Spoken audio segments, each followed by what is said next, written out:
Bismillahirrahmanirrahim. Assalamualaikum warahmatullahi wabarakatuh. Kembali lagi bersama saya, Rio Wijaya, di sebuah kisah misteri.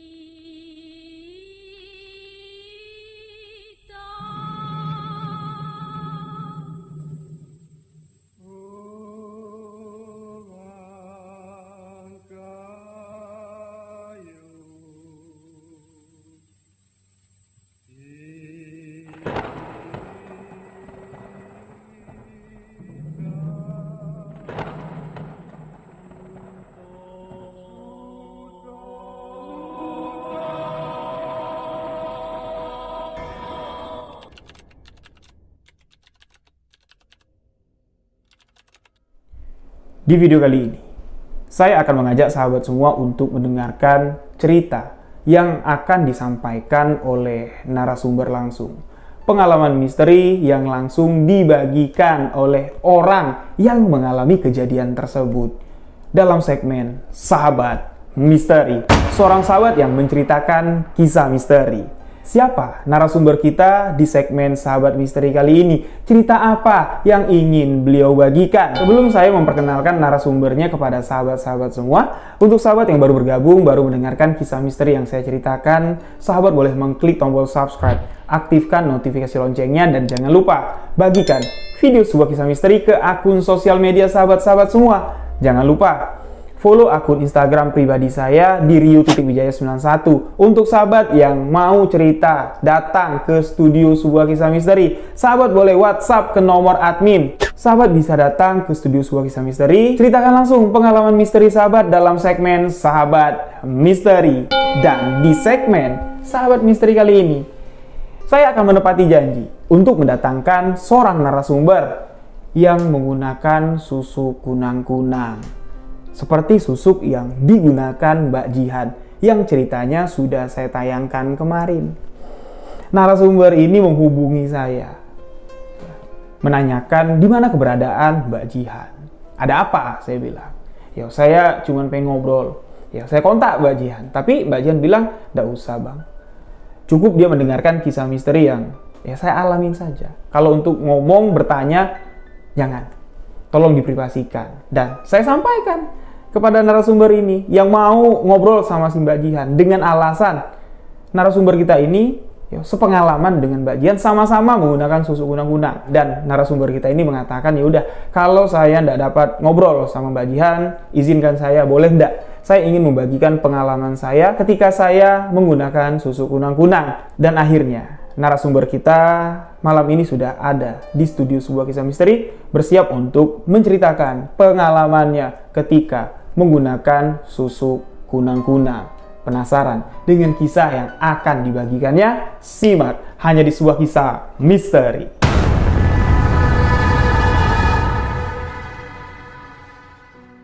Di hadapan saya sekarang sudah ada Bang Riki ya, yang ingin menceritakan tentang susuk kunang-kunang. Untuk sahabat yang baru bergabung mungkin belum kenal dengan Bang Riki. Beliau ini pernah datang ke studio sebuah kisah misteri menceritakan satu pengalaman misteri yang sudah tayang beberapa bulan yang lalu. Menceritakan pengalaman ketika Bang Riki beserta teman-temannya KKN di salah satu daerah yang ada di Provinsi Jambi. Ceritanya menarik dan bikin merinding. Untuk sahabat yang belum mendengarkan kisah dari Bang Riki yang sudah ditayangkan, nih linknya saya siapkan di box deskripsi. Jadi malam ini saya akan memenuhi permintaan sahabat semua. Saya janji kemarin pas di live, Bang, ya, ada nih yang mau membahas atau menceritakan tentang susuk kunang-kunang lagi. Jadi sahabat-sahabat nungguin nih, mana Bang Rio, kapan-kapan, dan inilah saya sudah hadirkan Bang Riki dan beliau akan menceritakan pengalamannya tentang susuk kunang-kunang. Apakah sama pengalaman misteri yang dialami Bang Riki dengan pengalaman yang sudah kita dengar nih, pengalaman dari Mbak Jihan? Kita sapa dulu Bang Riki. Assalamualaikum Bang Riki. Waalaikumsalam Rio. Terima kasih nih udah nyempetin waktu malam ini untuk datang ke studio sebuah kisah misteri untuk menceritakan pengalaman Bang Ricky ya, susu kunang-kunang nih. Sahabat-sahabat pasti udah nggak sabar untuk mendengarkan kisah pengalaman misteri Bang Ricky. Waktu dan tempat kita persilahkan di segmen Sahabat Misteri. Sebelumnya perkenalkan, nama saya Ricky dari Jambi. Saya tertarik dengerin cerita yang sebelumnya. Yo cerita itu di channelnya tentang susu kunang-kunang. Nah, memang saya yang langsung telepon ke Rio. Wah, ini sepertinya sama. Saya ada pengalaman juga mengenai susu kunang-kunang.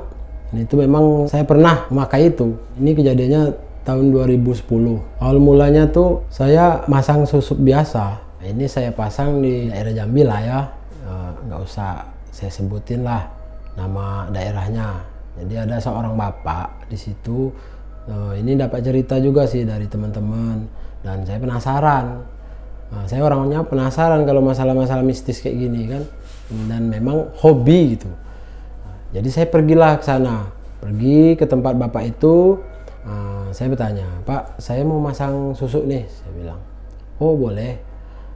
Kamu mau masang susuk apa? Apa yang bagus, Pak? Kalau untuk kamu ini ya pertama-tama pasang susuk emas aja lah, katanya. Oh, susuk emas ya bolehlah Pak, kata saya bilang kan. Mau masang berapa? Ya kira-kira Pak, kalau untuk di awal berapa saya bisa masang? Gini aja, kata dia kan. Ini kan dia harus ganjil 1, 3, 5. Ya selanjutnya terserah mau sebanyak apa kamu pasang. Oh boleh Pak, boleh, saya bilang kan. Berarti saya pasang 3 aja dulu Pak. Ya boleh, katanya kan. Jadi sebelum saya pasang, saya dibilangin, jadi susu ini pantangannya nggak boleh makan sate kayak narik sate gini, ya itu nggak boleh. Kalau kita makan sate, susunya bakal lepas.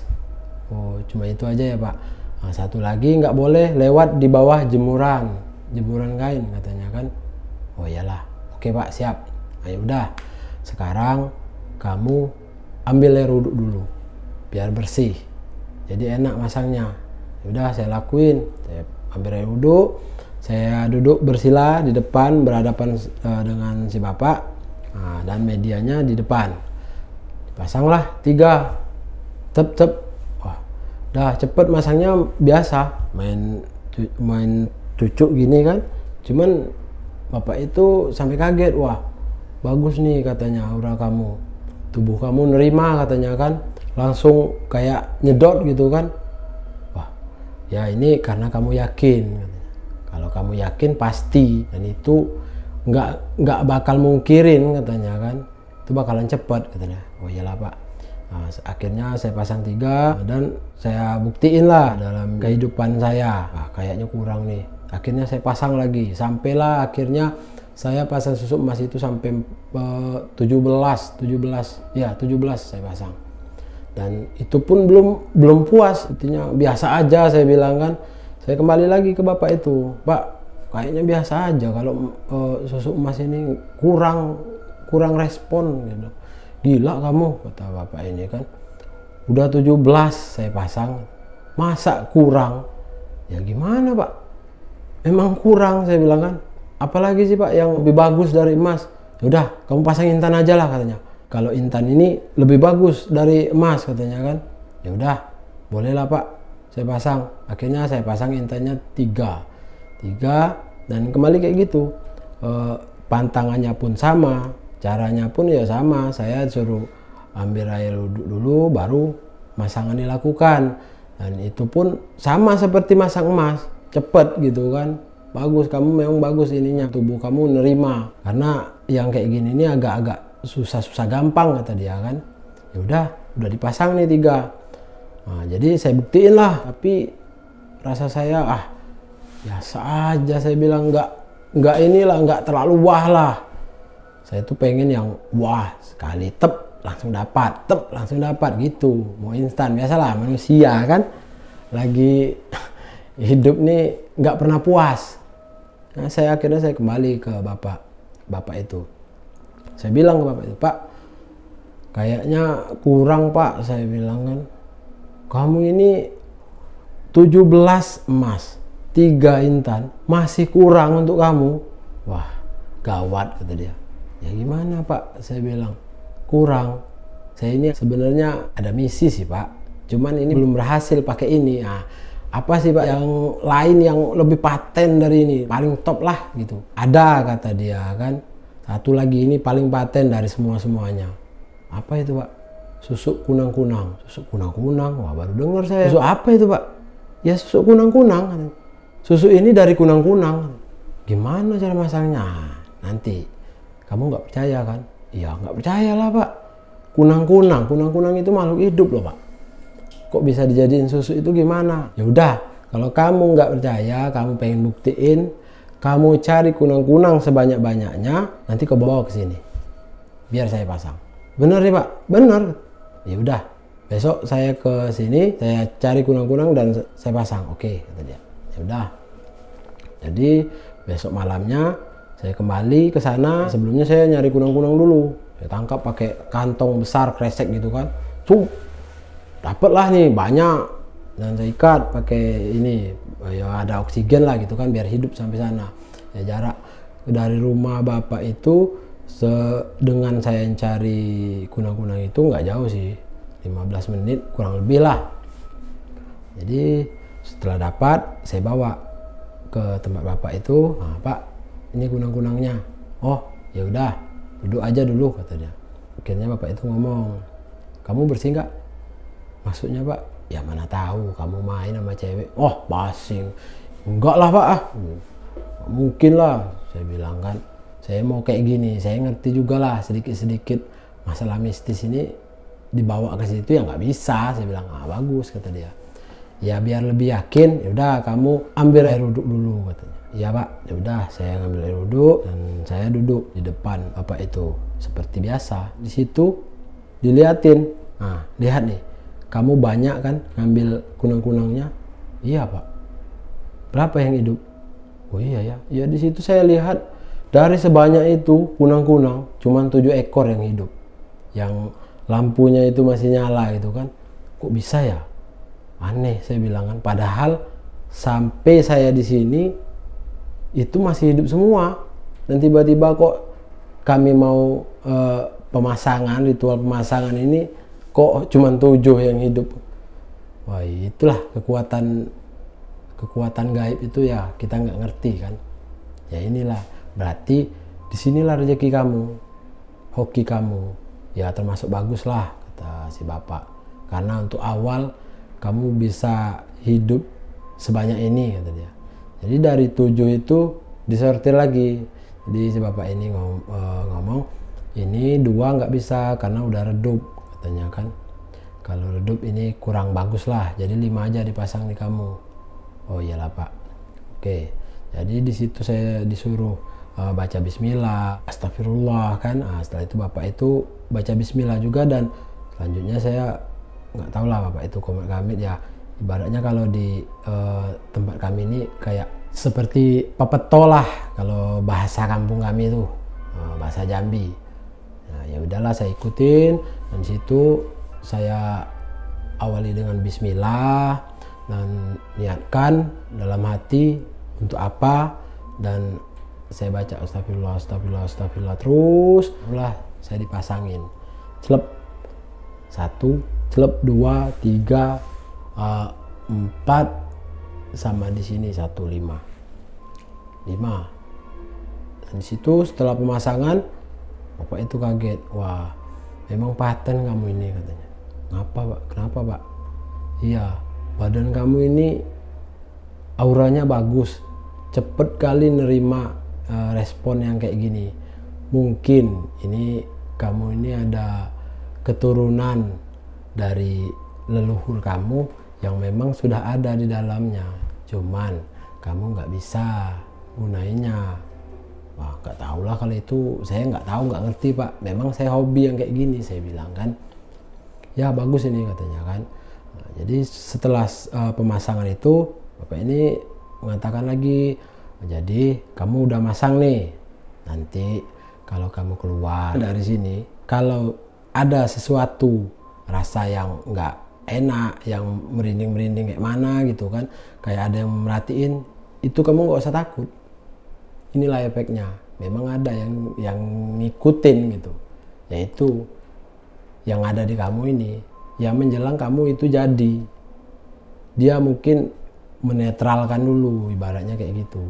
Setelah kamu bisa, setelah kamu bagus, baru dia bisa masuk. Oh iyalah Pak, saya bilang. Dan nanti kamu bakalan mimpiin, didatangin oleh makhluk masuk ke badan kamu. Nah, kalau sudah seperti itu udah jadi. Oh iyalah Pak, saya bilang kan. Ya udah, akhirnya saya pun pulang. Itu pun udah subuh, udah mau azan subuh orang kan. Udah saya pulang, nyampe rumah, saya sholat subuh dan mau tidur itu tanggung karena saya ada mata kuliah pagi. Ya udah, saya pun baring-baring gitulah. Udah tuh saya langsung ke kampus kuliah. Nah di kampus itu pun ya memang awal saya pakai itu aneh, langsung ibaratnya instan lah kayak gitu. Saya di situ dilihatin teman-teman, pokoknya yang ngelihatin saya tuh kok, saya perhatiin kok agak lain. Kenapa teman-teman ini kok merhatiin saya kayak gitu? Apa saya ini ada yang aneh ya? Mungkin saya pikir mungkin mata saya sembab karena belum tidur, saya pikir kayak gitu. Udahlah, saya cuek aja. Itu terus tuh ya, kayak dosen pun merhatiin saya agak aneh. Dan saya ada satu itu dosen, pas mata kuliah itu saya paling benci sebenarnya sama dosen tuh. Dan dosen itu memang juga dia kurang suka lah ibaratnya sama saya, karena saya banyak bantah gitu kan. Nah di situ dia kok tiba-tiba baik gitu kan. Saya bingung, kenapa ya kok bapak ini tumben-tumbenan baik apa? Saya pikir ya apa ninggal perangai ini, kata saya kan, sambil ya bergurau sih. Tapi nggak mungkin lah, saya bilang ya sudahlah, saya cuek lah, nggak inilah, teruslah. Dan pas jam istirahat, teman-teman tuh pada ngumpul deketin saya. Kok kamu beda ya Ki hari ini? Beda kenapa? Saya pikir iya, lain pokoknya dari sebelumnya. Lain apa? Kalau lain belum tidur, iya saya bilang. Saya memang belum tidur, saya bilang. Ada inilah dikit job, saya bilang kan. Enggak, bukannya kurang tidur, ya seri wajah kamu itu agak aneh katanya. Ini cowok sih yang ngomong kan. Kamu ini bahaya, kamu ini. Jangan-jangan kamu gay nggak? Saya bilang kan. Enggak, ini serius. Dia ngomong itu kan. Serius, ya udahlah. Mungkin salah lihat. Ya alhamdulillah, saya pikir. Saya bilang kayak gitu aja. Udahlah, nggak lama ya teman-teman yang cewek lah pada deketin juga. Pada duduk di samping, pengen ngobrol lah. Ngobrol. Wah, di situ saya pikir, wah, ini tambah aneh, ini tambah ini, saya pikir. Kenapa sih? Saya nggak kepikiran kalau inilah efek dari susu kunang-kunang itu. Saya nggak ngeh awalnya. Ya udah, saya cuek aja lah terus. Dan banyak yang awalnya ibaratnya nggak senang lah, ibarat biasa-biasa aja ke saya, jadi agak respon dan lebih dekat gitu kan. Saya pun wah, ini mantep ini. Cuman saya nggak ngeh ke susu kunang-kunang ini, karena kan kata si bapak itu kalau susu ini jadi itu saya bakalan didatangin dalam mimpi. Dan saya pun belum mimpi ya, karena saya belum tidur kan. Dan hari kedua ke kampus, dan ya semakin banyak gitu orang yang dari fakultas-fakultas lain pun agak aneh ke saya. Ya banyak lah yang, Kak, ada yang dibawa-bawa letting saya. Boleh kenalan Kak? Boleh kenalan Kak? Wah, boleh, saya pikir. Ya, banyak yang cewek-ceweknya itu pun saya, wah, ini jangan-jangan di hari kedua itu sudah mulai agak curiga saya. Cuman nggak mungkin, saya pikir kan, saya kan belum dapat mimpi. Nggak mungkin lah ini ngepek secepat itu, saya pikir kan. Udahlah, biarin lah, saya bilang. Mungkin ini efek yang dari susuk yang sebelumnya, saya pikir yang sama yang Intan itu biarinlah. Saya akhirnya banyak teman dari fakultas lain, ya seneng lah. Dan saya pun di situ kan saya ikut dalam organisasi lah di kampus, dan sore itu saya jarang langsung pulang, saya paling nongkrong. Setiap saya nongkrong itu pokoknya dari fakultas-fakultas lain tuh pada ikut nimbrung, ngobrol juga, kenal nggak kenal ya ngobrol terus lah. Itu berlanjut sampailah hari ketiga, hari keempat. Dan hari keempat itu yang momen gimana ya, cewek ini sebenarnya jutek sama saya, dan saya ada rasa lah ibaratnya ke dia kan. Saya nggak nyangka, dan memang dari hari pertama itu udah ada greget ininya lah, cuman kayaknya dia masih malu-malu entah apa, nggak tahu lah ya. Jadi pas hari keempat lah saya pakai itu tuh, dia datangin saya lagi duduk sendiri habis mata kuliah istirahat, saya duduk, tiba-tiba celep dia datang sambil saya duduk. Sendirian Ki, katanya. Saya kaget, nah iya saya bilang, sambil saya agak bingung itu kan, tumben dalam hati saya, kok nih anak mau gitu deket gini. Biasanya jangankan deket, tegur aja jutek, saya pikir. Kenapa? Saya bilang, enggak lah, pengen ngobrol aja, katanya kan. Oh ya boleh, tumben kamu, saya bilang kayak gitu. Emang nggak boleh? Boleh, saya bilang. Siapa sih yang nggak boleh? Orang cantik secantik kamu duduk di samping saya. Wah, itu sebuah amazing, keberuntungan lah kayak gitu. Kamu ini bisa aja kalau ini memang gombal, kata dia kan. Gombal apa? Gombal memang kan kebukti, memang nyata. Saya bilang kayak gitu sambil inilah ibaratnya ya, karena saya ada hati kan sama si cewek ini. Ya udah ngobrol, akhirnya pas pulang dia pun minta anterin pulang. Lah ini pas, kata orang itu, pucuk dicinta ulam pun tiba. Nah ini cocok, saya pikir kan. Boleh, saya pikir kan. Boleh, biar saya anterin. Kemana kamu mau minta anterin, saya anterin. Ke ujung kulon sekalian saya anterin, saya bilang kayak gitu. Tambahlah ya namanya cewek ya, kalau dia kayak gituin pasti terbang. Bener nih, iya bener. Saya anterin lah pulang. Dan di situ saya ngerasain semakin saya semangat, semakin saya senang, itu kayaknya aura susuk kunang-kunang itu semakin kuat. Dan di perjalanan itu kalau cewek sama cowok tahulah kan, jadi dia meluk itu semakin erat. Waduh, saya pikir ini sampai saya nggak napas ini, waduh bahaya ini, saya pikir kayak gitu. Saya bilang kan, sambil jalan saya udah pikiran udah macam-macam lah, pokoknya ending itunya nggak perlulah diceritain kan. Sampailah hari kelima saya pakai susu itu. Wah ini saya sudah senang nih, terus nih saya amalin kan, amalan yang dikasih bapak itu. Jadi hari kelima itu kebetulan saya pulangnya agak cepet dan memang capek, lelah lah kayak itu kan, saya akhirnya tidur. Di malam kelima itulah saya dimimpiin, didatangin seekor kunang-kunang yang besar sekali.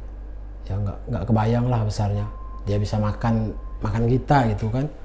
Jadi kunang-kunang itu dari jauh, dari sinarnya itu kecil sampai saya lihat gede besar, itu mulutnya ngangak mau nerekam saya. Saya pun sampai ampun tolong, saya bilang kayak gitu kan.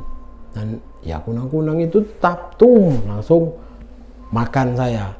Dan saya sudah dia makan saya tuh, saya langsung saya nggak dimakan, saya pikir kayak gitu kan. Hilang kunang-kunangnya. Banyak kunang-kunangnya itu masuk ke badan saya, dan badan saya itu jadi bersinar kayak mana kayak gitu, mengkilat gitu. Ini nih, saya langsung kepikir, ini nih yang kata bapak itu, dimimpiin, berarti susu saya udah jadi, udah nyatu nih. Itu tambah seneng saya, tambah pokoknya Selesai itu besok saya ke kampus, itu mana yang saya suka dapat, kesini saya suka dapat, ke situ saya suka dapat. Dan itu cewek ini tahu nih saya pacaran sama ini, dia nggak bakal marah, ibaratnya nurut aja, terserah katanya, yang penting saya sama kamu. Nah, kayak gitu, diduain, ditigain, diempatin, dilimain, terserah katanya, tapi yang penting kamu jangan putusin aku katanya. Wah, paten ini, saya pikir kan, asal jangan diputusin aja, mau 3, mau 5, mau 10 itu nggak apa-apa. Ini mantap, berarti memang nggak salah bapak itu ngasih saya, ini yang patennya. Jadi sampailah suatu saat itu saya kan di kampus itu ikut organisasi. Jadi kampus kami ini ngadain seminar, ngundang universitas lain ke kampus. Nah, jadi datanglah universitas, saya pun jadi panitia lah ibaratnya yang ngadain. Di situ saya lihat cewek, ya gimana ya, dibilang cantik tuh bukan cantik sih, manis, pakai jilbab, pokoknya itu ini saya lah, favorit lah pokoknya. Dan saya memang betul-betul kepincut sama dia. Pertama kali lihat dia tuh, wah langsung berdesir, kata orang Jambi itu darah tuh berdesir gitu kan.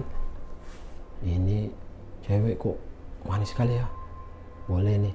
Dan dari situ saya langsung tercetus, wah ini harus dapat, pasti dapat. Nah, saya niatkan kayak gitu. Jadi mulailah saya deketin, dari acara seminar itu saya deketin dia. Cuman respon dari si cewek ini kayaknya biasa aja, nggak kayak yang lain. Kalau yang lain kan asal mau dekat, kenal dan ngomong, ya udah dapet, nggak susah.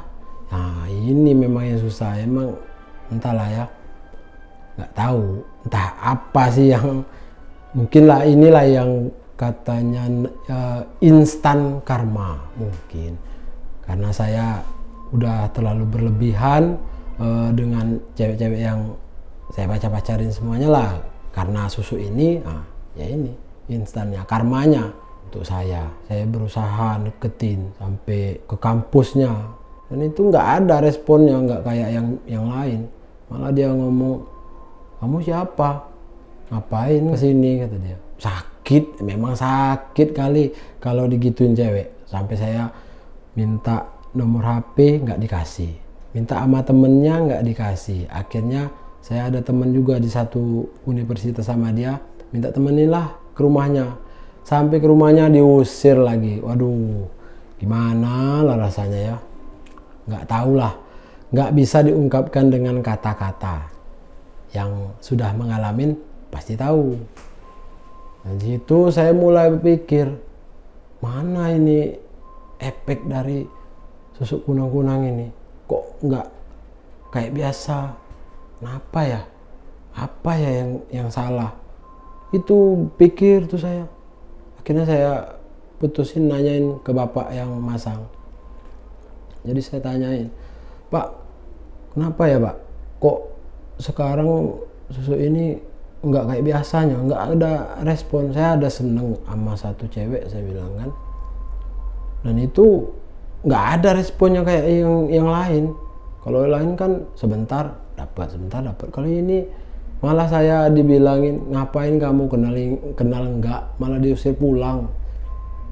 Nggak mungkin lah, mungkin kamu itu kurang yakin, kurang fokus ya, karena kamu itu memang benar-benar suka sama si cewek. Jadi agak-agak maju mundur, takut gitu. Saya pikir, wah mungkin juga Pak, saya pikir kan, mungkin, saya bilang kan, ya udahlah, coba lagi lah. Oh itu saya amalin lagi, saya asah lagi biar lebih ini kan, lebih maknyos lah, lebih hebat. Terus saya seminggu apa 2 minggu lah saya nggak ketemu dia, saya amalin, pokoknya saya asah terus. Nah setelah itu baru saya temuin lagi dia, sama aja ternyata masih kayak gitu, dia ngusir. kamu siapa sih katanya. Saya nggak kenal sama kamu. Ngapain kata dia. Ngapain kamu kesini katanya. Itu saya langsung lemes rasanya. Kok kayak gini ya. Gini rasanya mungkin kalau kita suka sama seseorang tapi orang itu nggak suka. Sakit. Jadi saya pikir situ adalah inilah mungkin karma buat saya. Dan dari situ pun saya udah nggak mau lagi mau masang kayak mana pun ya gimana ya, udah sakit, udah jatuh, udah kayak mana rasanya, udah entah berkecamuk, segala macam rasa itu udah campur aduk jadi satu gitu. Jadi saya nggak ada niat lagi untuk masang-masang itu, dan amalannya pun nggak pernah saya amalkan, dan sampailah detik ini. Dan saya pun nggak tahu sampai detik ini apa amalan itu, bacaannya itu saya nggak tahu. Dan kalau setahu saya sih, kalau yang masalah yang kayak gitu entahlah ya, kalau Rio punya argumen kalau kita ngamalin sesuatu, selagi kita ngamalin itu kan bakalan semakin bagus. Tapi kalau kita udah nggak ngamalin lagi, lupa, itu kan otomatis dia hilang. Bener nggak kira-kira Rio? Ya, mungkin saja Bang bisa. Tapi nanti kita akan kupas tuntas di akhir video ini. Jadi setelah saya dengerin cerita dari Mbak Jihan, saya berpikir, wah ada ya cara pemasangan susu kunang-kunang ini yang lebih paten, yang lebih ekstrim dari yang saya gunakan ini. Nah, disitulah saya ngubungin dari Rio. Saya coba untuk minta kontaknya dari Mbak Jihan. Ya, saya mau ngobrol sih sebenarnya sama Mbak Jihan, pengen tahu ada sesuatu 3 hal lah yang pengen saya tahu dari pemasangan itu. Tapi ya Rio sudah usaha, Mbak Jihannya nggak ngizinin, ini privasi katanya. Ya udah, nggak apa-apa lah, saya pikirkan. Untuk itu ya udah gini aja Rio, saya pikir boleh nggak kalau saya cerita susu kunang-kunang itu di kontennya Rio. Rio mengizinkan. Itulah makanya saya sekarang ini duduk di sini untuk menceritakan masa lalu saya tentang susu kunang-kunang, dengan harapan Mbak Jihan bisa dengar dan ya para sahabat bisa mengambil hikmahnya lah, memetik yang mana yang salah, yang mana yang betul, yang salah dibuang, yang benar dipakai. Dan saya pun di sini dengan semua yang saya lakukan sebelumnya sangat-sangat nyesel. Karena ya ini memang salah. Semoga dengan cerita saya ini Pak Jihan mendengarkan cerita saya ini dan kita bisa sama-sama istiqomah dan memperbaiki diri ke yang benar dan bertobat. Itulah memang penyesalan itu datangnya selalu telat, selalu terlambat. Ya disitulah kita bisa memetik semua hikmahnya. Semoga kita bisa membenarkan diri, membenahi diri kita. Mudah-mudahan Allah menerima taubat kita. Dan bagi sahabat-sahabat misteri, inilah cerita kisah misteri saya. Di sini ya sahabat-sahabat bisa memetik hikmahnya. Yang baik boleh diambil, yang jeleknya tinggalin aja, nggak usah dibawa. Inilah pengalaman saya menggunakan susu kunang-kunang. Terima kasih Bang Riki. Yang kemarin saya cuman sekedar membawakan kisah misteri dari Mbak Jihan, si pengguna susu kunang-kunang. Tapi sekarang yang cerita itu ada di hadapan saya. Ya walaupun ada beberapa ritual yang berbeda ya dari yang dilakukan sama Mbak Jihan dengan yang dilakukan Bang Riki, tapi tetap itu sama-sama menggunakan kunang-kunang sebagai alat ya, sebagai syariat lah kalau saya katakan di sini, untuk dijadikan penarik atau pemikat lawan jenis. Nah, saya akan sedikit memberi kesimpulan ya, sesuai tadi yang ditanyakan oleh Bang Riki. Beliau di sini menyimpulkan kalau apa yang dilakukan sama Mbak Jihan, Bang, yang Abang tanya tadi, apa yang sudah dilakukan Mbak Jihan dengan susuk kunang-kunang, tapi ritualnya ini berbeda dan menurut Bang Riki ritual yang sangat ekstrim sekali. Ya memang benar. Ya, makanya ketika saya membawakan cerita dari Mbak Jihan ini, satu part itu jedanya beberapa hari, part kedua ke part ketiga ini jedahnya beberapa hari, karena saya tidak mau bawain cerita itu loncong aja kayak gitu, karena di beberapa bagian kisah yang ditulis sama Mbak Jihan ini, yaitu kayak apa ya, bertentangan dengan batin saya. Ini konsepnya susuk loh, kok malah ada tumbal menumbal. Nah itu ya, saya coba gali lagi lebih dalam tentang cerita yang dikirimkan Mbak Jihan, yang tadinya nih sebenarnya banyak yang ditutupin, masih tidak selengkap seperti yang saya bawakan di video, banyak yang tidak diceritakan. Tapi setelah sedikit demi sedikit saya gali, akhirnya Mbak Jihan membuka semua, sejujur-jujurnya menceritakan bahwa ya memang yang digunakannya susuk kunang-kunang, tapi susuk kunang-kunang yang digunakan sama Mbak Jihan ini bukan cuma sekedar untuk pemikat lawan jenis. Ya memang ini ada targetnya, Bang, sesuai dalam kisah Mbak Jihan di part ketiga. Barang siapa yang menggunakan susuk kunang-kunang ini dengan mendapatkan hasil yang besar, ya besar pula lah bayaran yang harus dibayar oleh si pengguna, seperti Mbak Jihan. Kekayaan dibayar dengan nyawa. Nah, yang namanya kisah misteri ya, ini kalau kita ulik, kita kulik dari sisi mana saja, kita tidak akan menemukan titik terang dalam misteri tersebut. Kalau titik terangnya ketemu, itu tidak lagi disebut sebagai kisah misteri. Sejuta pertanyaan, 1000 jawaban ada di balik kisah misteri. Kehidupan penuh dengan misteri. Terima kasih Bang Riki sudah datang ke studio sebuah kisah misteri, dan lunas ya sahabat-sahabat janji saya untuk mendatangkan narasumber yang memiliki pengalaman tentang susuk kunang-kunang. Untuk sahabat yang setuju mendukung segmen Sahabat Misteri, ya, sahabat datang ke studio sebuah kisah misteri, kita podcast.